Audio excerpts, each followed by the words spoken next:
Look, I cover a lot of indie games on this channel, but don't get me wrong, I do play other games, and I grew up on the NES.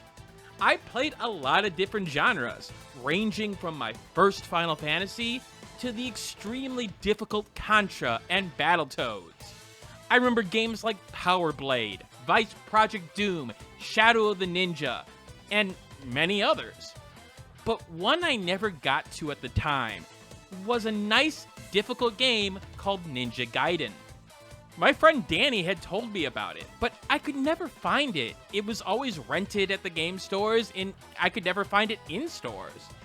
I'd actually end up playing the Xbox 360 version first, but I did eventually play the original NES version on the Virtual Console. But now, I see a new game in the series with a fresh coat of paint, and well, I'm into it.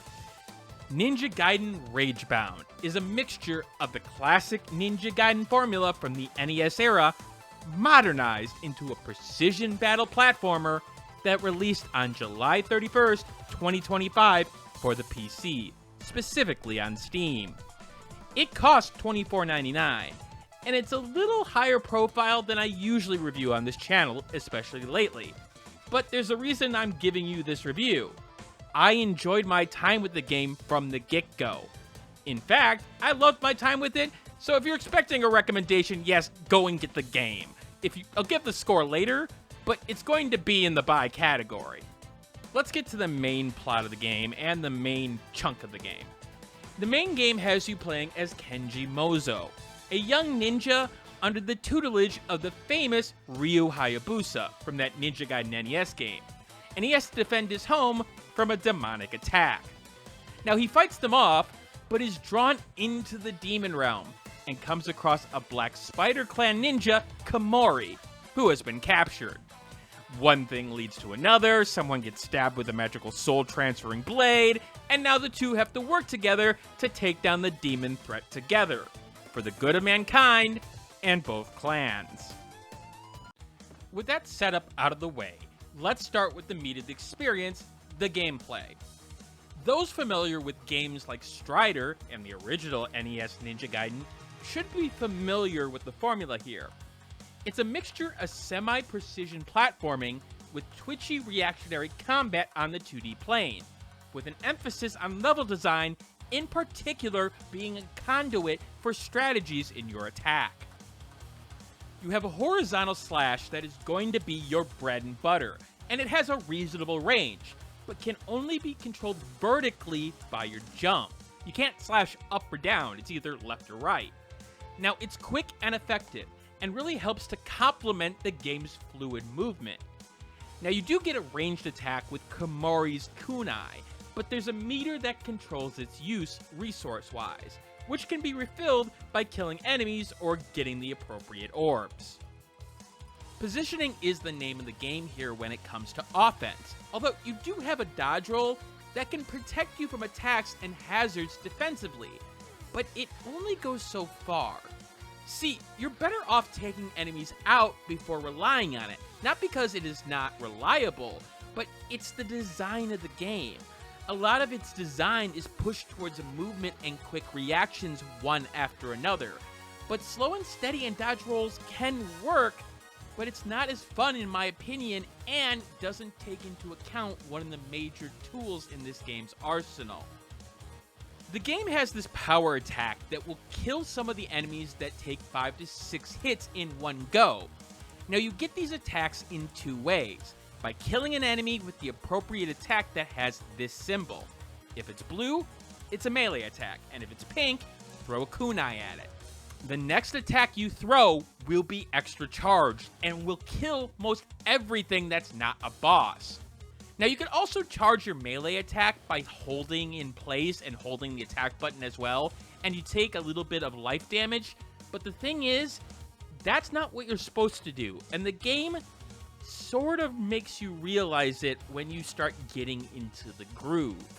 See, that power mechanic works so well because it is only the next hit that has the charged up attack, and that comes into play on a regular basis, making you focus on using the attack at the right time. very similar to an assassin hitting their mark. You could have enemies running at you while seeing the bigger enemy behind them, making you jump and dodge to get into the range to make that charged hit that bigger enemy. It will take out any enemy in the range, but you want to make sure you want to get that bigger enemy because, well, it's a one-hit kill. Or it's even seeing a bigger enemy and not running headlong into them, realizing that moving forward and then seeing the enemy behind you running at you with that power, jump, kill them, and then get that charge to hit the big guy. Or even hitting multiple of those charges in a row to kill multiple big guys in a row. There's an element of quick puzzle solving here that really, really works well, especially because it forces you to not just kill whatever you see, but identify the threats and then take them out in succession. Now, I could talk about the different sub-weapons that you can get for your, meter and the super attack and whatnot. But here's the thing. This game is about movement and about control. That's made obvious once you beat the game, more on that later, but this is about putting your character in the right positions, anticipating your enemies and giving yourself space to move and react, and executing. And without fantastic controls, that wouldn't be possible. I'm here to say that this game feels like driving a sports car fresh off the lot after you were driving a 10-year-old school bus. The precision that it allows to make jumps and land on the spot you want without giving you too much in terms of recovery for bad mistakes that you make is sublime. Like, I'm trying to think of a game that felt this smooth to play from a platformer perspective. And I think the last one may have been Shovel Knight.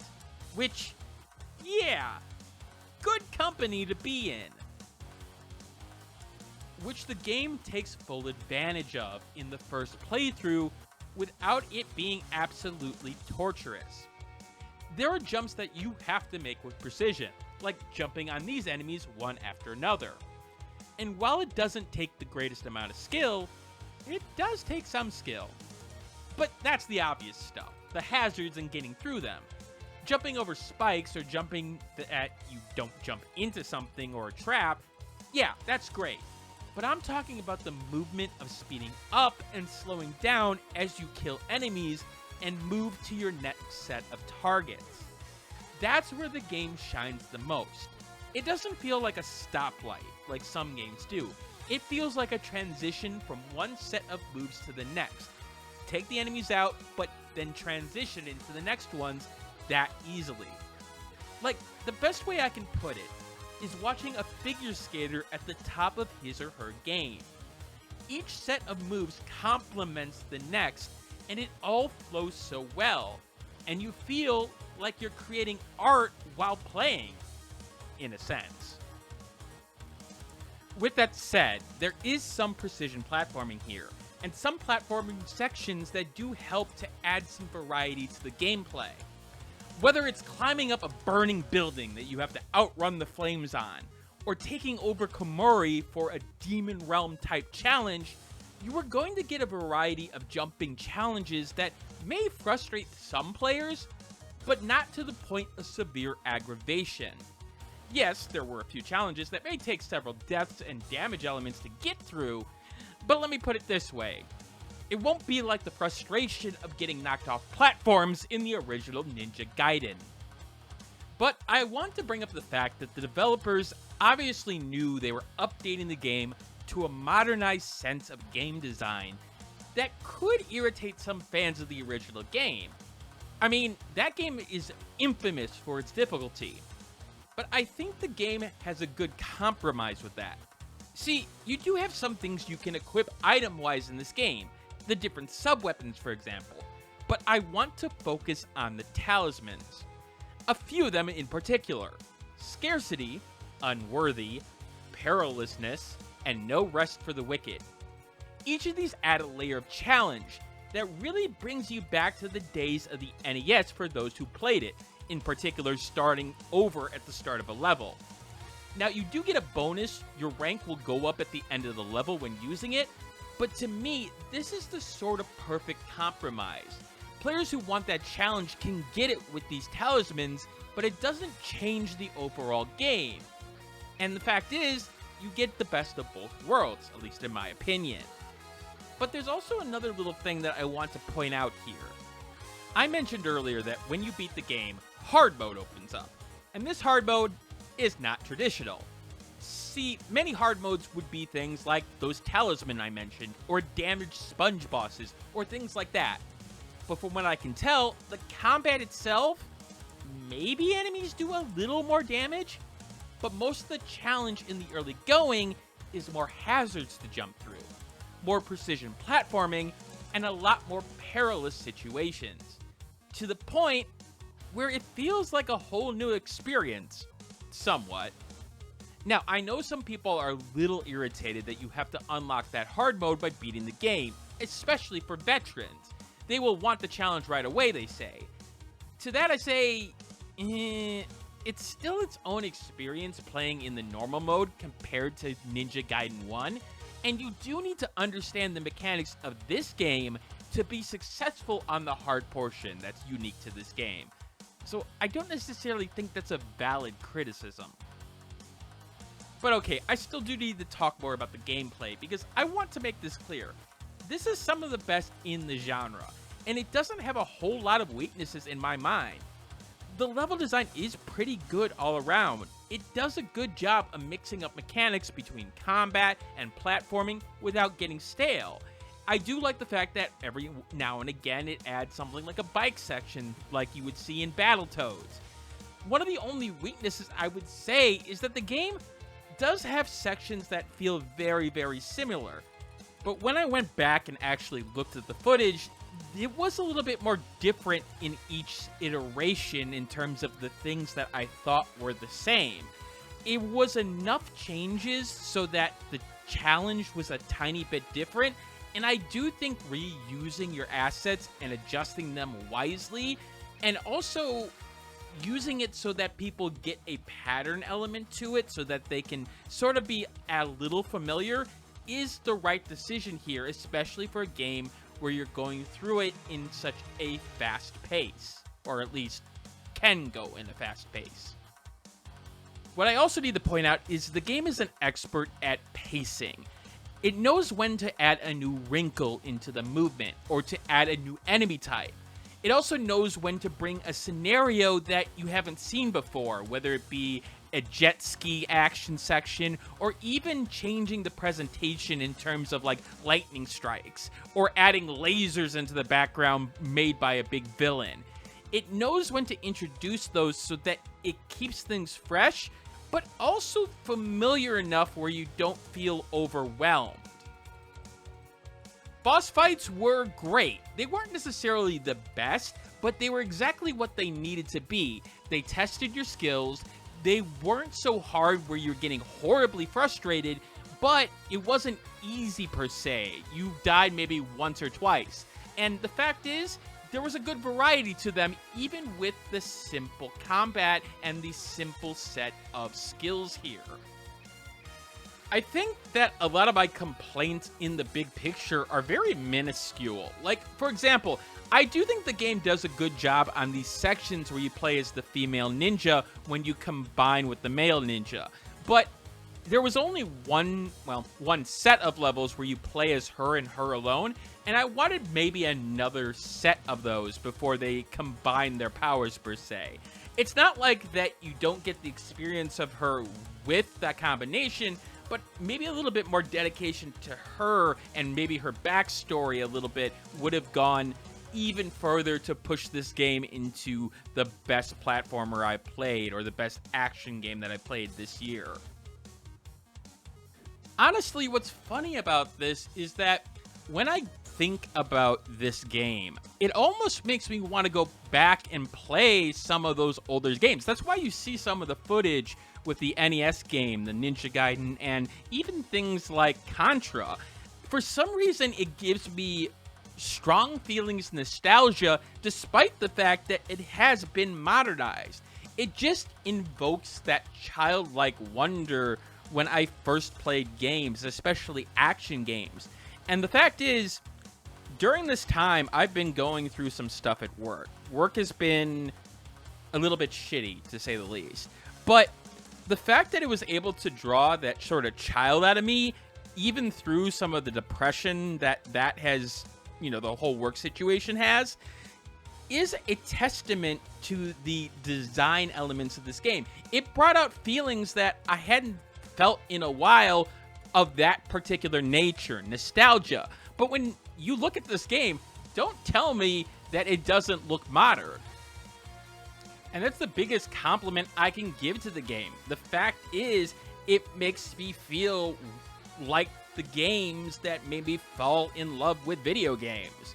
If it's able to do that, it's doing something right. And no amount of objective, level design breakdowns and gameplay breakdowns is going to get over that.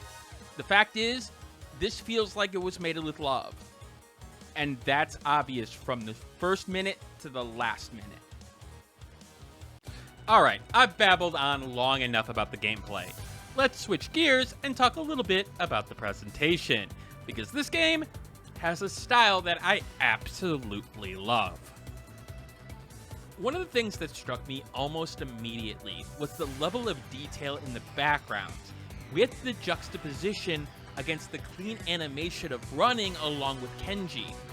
It reminds me a lot of Mega Man X in that way, where I would stop in both games, and especially in Ragebound, to appreciate the detail in the background every so often, like the lit up neon signs and the lighting effects coming off of it, or even the orange construction fence, and how each of the squares are individually made just a little bit off, to make it feel like there's slack or angles to it that I can see beyond the 2D plane. But then I would start running again and sort of get fixated on my character because the animation is so smooth there. It's hypnotic in a sense. What I love here is that the presentation emphasizes the action while not making it feel too over the top. Effects on slashes, for example, are visible enough to make it perfectly clear where your range is, down to the pixel, but not so much where it overshadows what you're hitting or the effects that could come from hitting something, like a hypercharge charge. It's the restraint that the developers had to make things noticeable without being noisy. Like how the kill combo is easy to look at, but it doesn't annoy you with its presence. I don't think I've seen a game get the balance of its visuals so perfect that I really can't think of one particular example where I thought, yeah, that one could have been done just a tiny bit better. Keep in mind, that is something I could say to some of my favorite games of all time. Even games like Persona 5, games like Valhalla, Cyberpunk Bartender Simulator, games that I think are masterpieces in their own right, but every now and again I could probably find one effect and be like, that could have been done a little bit better.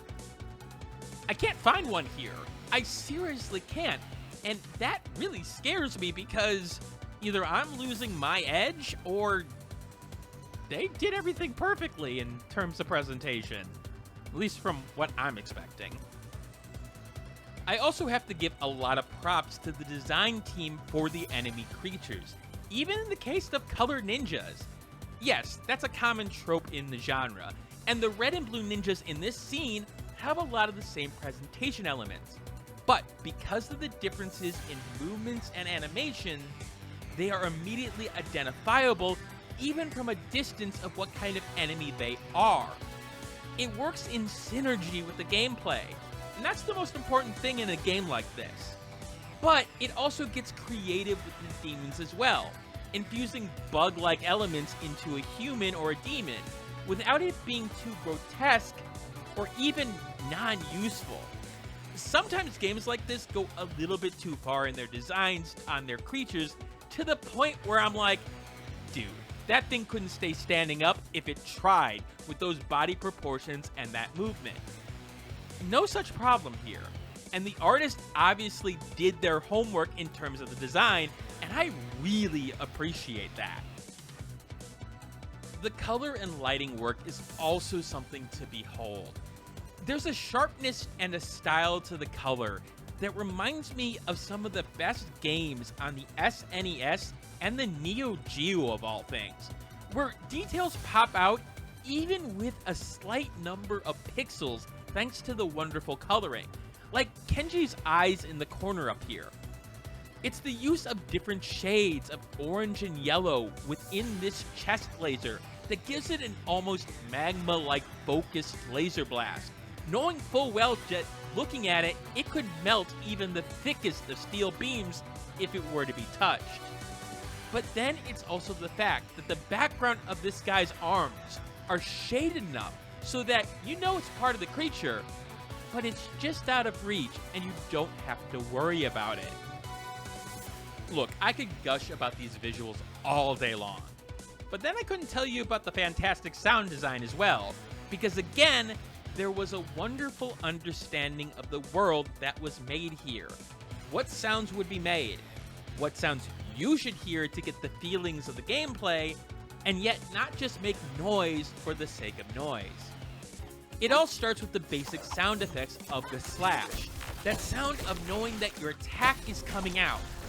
The tone is appropriate, gathering your attention just enough to know that you are attacking and it's there, and then emphasizing additional sounds when it makes contact with something appropriately, like the bone that you need to get through with more slashes. You get a sound that tells you, well, you did something to it, but you need a little bit more, and it makes sense for the material that you're hitting.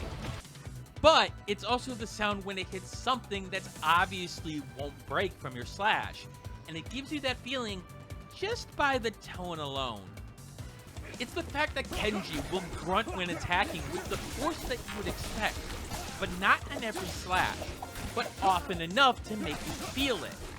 His voice doesn't grate on you, but provides you with the effort that he is giving, and makes you feel the attacks, but not so much where you want to just, put a piece of tape over his mouth. Because some games go a little bit too far there.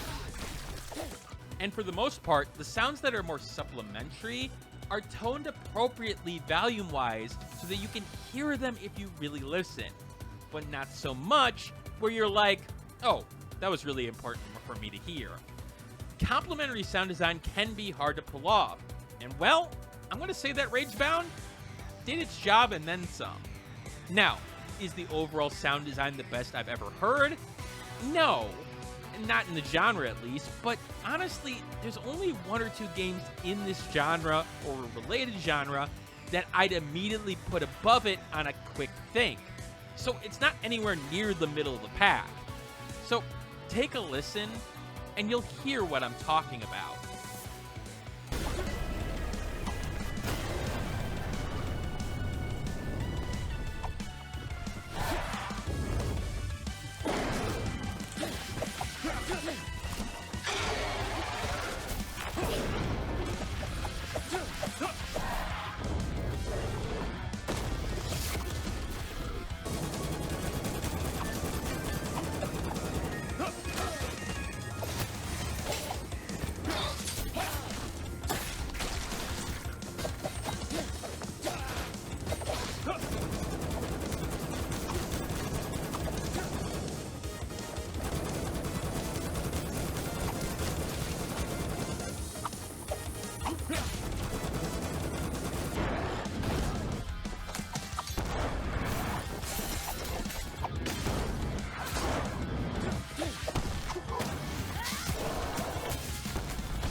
As for the music, it's created by the wonderful Sergio De Prado and a few others, but he's been involved in audio with the Blasphemous series, which was fantastic.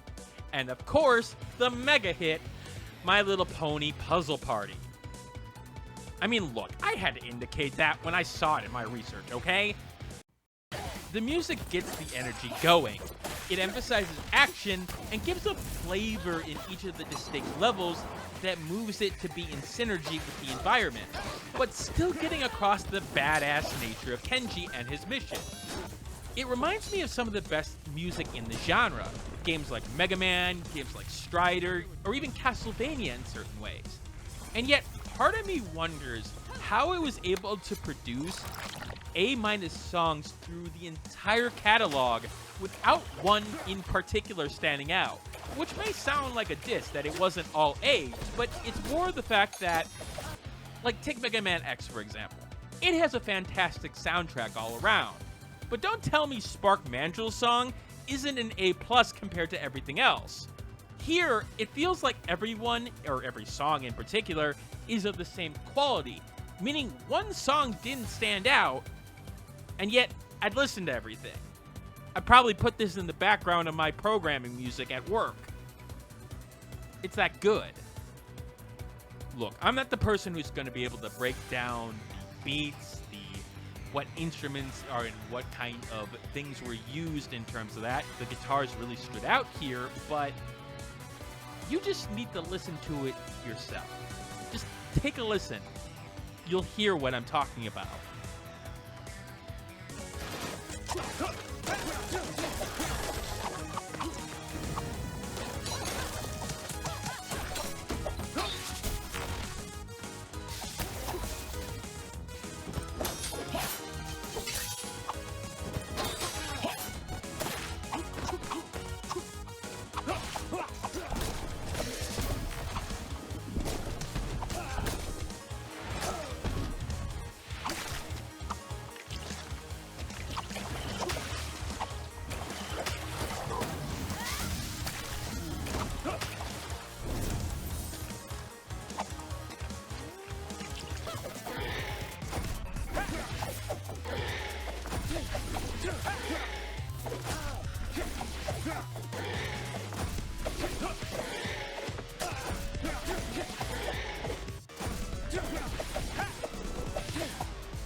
Finally, let's finish off with the story. Because yes, there's an actual story here.